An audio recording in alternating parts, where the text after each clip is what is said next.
In late May 1940, the British Expeditionary Force in France had its backs to the wall at Dunkirk as an unrelenting German army increased its stranglehold. In an episode that has been dubbed the Miracle of Dunkirk, some 330,000 British and Allied troops were evacuated back to Britain, narrowly escaping capture. However, it was not all miracles. 10 miles to the south at the town of Wormhout, a tragedy unfolded. Here on the 28th of May 1940, troops of the 48th South Midland Division held their positions until eventually overwhelmed by a superior German SS force. In the aftermath of the battle, approximately 100 British soldiers were captured as prisoners of war and rounded up in the town centre. From here, they were marched 1 kilometre west to a farmhouse, before heading north another kilometre to a small barn. The weather began to deteriorate as many of the POWs wounded in the battle struggled to keep pace with the main group. Some fell to the ground, only to be beaten by the butt of a rifle or bayoneted by an SS soldier. Present at the time was Gunner Brian Fahey. I was so naive at this point that when I saw the barn, I thought the Germans were taking us there for shelter. With about 100 of us squeezed together as we were in this barn, the Germans lost no time in throwing stick grenades. It was pretty much clear that they were trying to wipe us out.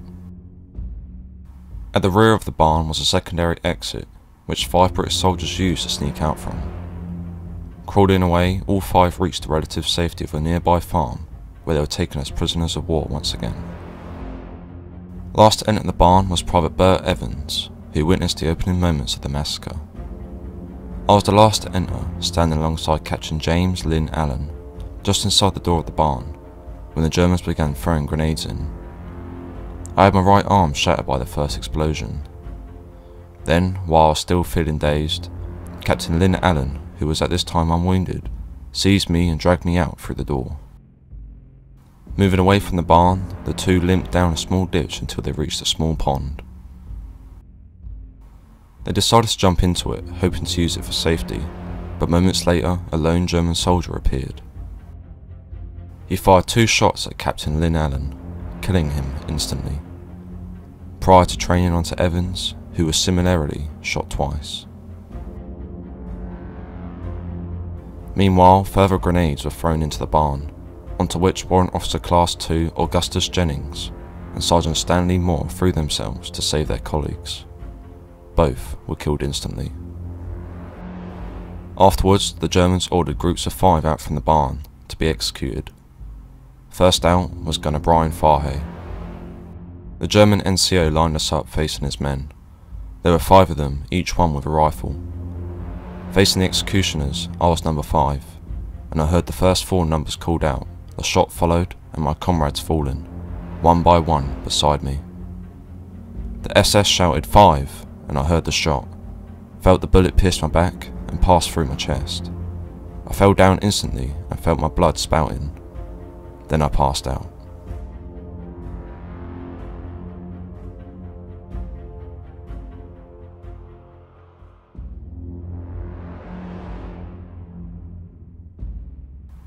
As the quietness descended over the area, Private Bert Evans, at the pond, used what strength he had to search for his captain. Searching the water, he was unable to find his body, and he himself needed immediate medical attention. He succeeded in crawling 500 metres to a nearby farm, where he was greeted by a shocked German officer.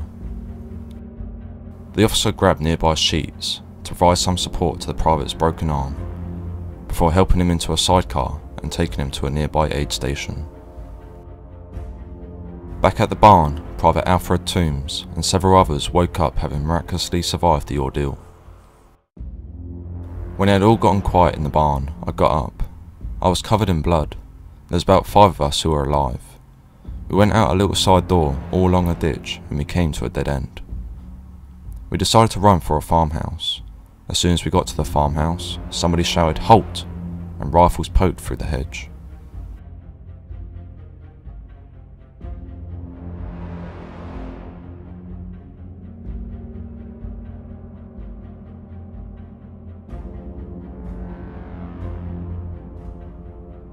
I heard some activity and it was some more German soldiers. These were ordinary Wehrmacht and not the SS. These chaps came and one of them spoke a bit of French, and I could speak my schoolboy French, so that's how we conversed. He thought we made a futile stand in the barn and asked why there were no guns or helmets. I told him what had happened and he was appalled.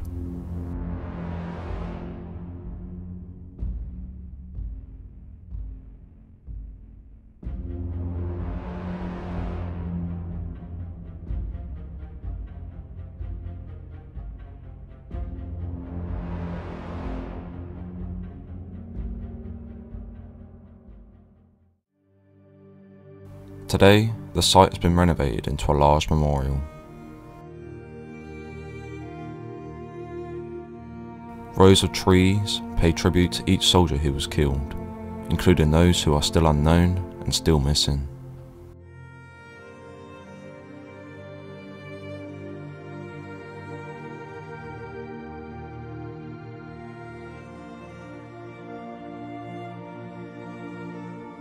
Whilst a new barn has been built and filled with poppy wreaths and crosses in remembrance of what unfolded on the 28th of May 1940.